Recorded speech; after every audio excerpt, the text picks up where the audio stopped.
নীল নবগানে Jessore IT পার্কের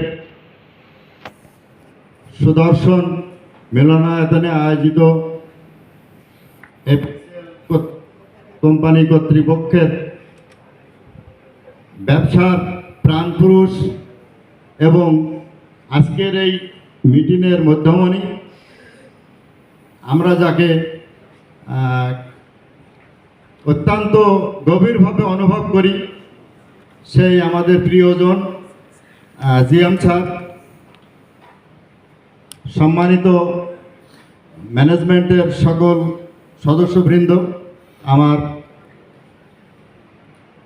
সুপ্রিয় পরিবেশকবৃন্দ, TSM সহ এসআর ভাইয়েরা, আসলে আমার বক্তব্য আমি আসলে একটু বেশি সময় লাগে, তো সময়ের যে অবস্থা তাতে তো আমার মুশকিল। আজকে কথাটা কিভাবে হবে বুঝতেও পারছি না, সারাংশ করতে গেলে অনেক সময় কেটে কেটে যায়।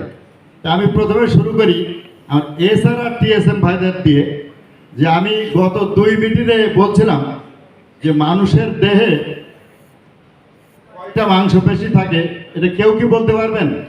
টিএসএম এবং এসআর কে বলেন তো? Thank you very much. Please বসেন।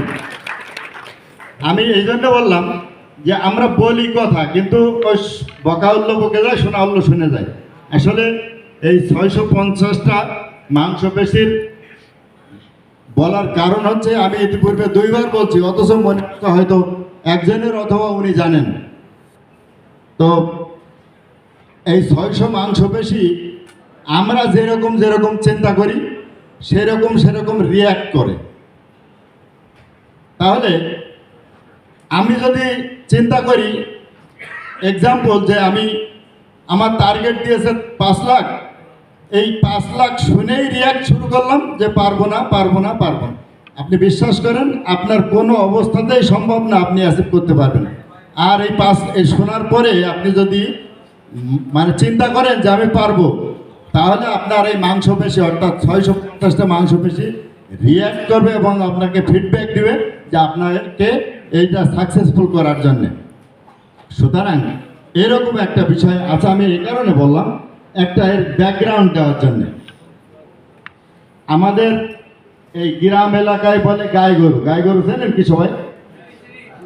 অনেকে বলদ ষাঁড় বলে, মেয়ে গরু আর মদ্দা গরু যারা বলে, পুরুষ গরু আর মেয়ে গরু। তো গাই গরুর নাঙল এর আগে আমরা ছোটবেলা দেখলাম, তখন গাই গরুরও কিন্তু নাঙল চষে যায়, কিন্তু সেই নাঙলগুলো একটু চিকন, এইটা মাটির নিচে বেশি দূর যায় না। তো গাই গরুর নাঙল দিয়ে চাষ করলে ফসল হবে, কিন্তু ভালো ফসল হবে না, কিন্তু কারণ ওর শিকড়টা যেহেতু মাটি কর্ষণ করতে পারে না, তো সেইটা ওই শিকড়গুলো বেশি দূর যায় না। সুতরাং আমাদের এই ম্যানেজমেন্ট এবং এসআর ভাইয়েরা, please don't take it otherwise, গাই গরু মার্কা নাঙল হলে হবে না, ভালো ফসল ঘরে উঠবে না। সুতরাং আমি জিএম স্যারকে মানে বলতে চাই যে আপনার ম্যানেজমেন্ট এবং গ্রাসরুট লেভেলের গাই গরু মার্কা কিছু ছাঁটাই করে দিয়ে আমরা দ্রুত এটা রান করতে চাই।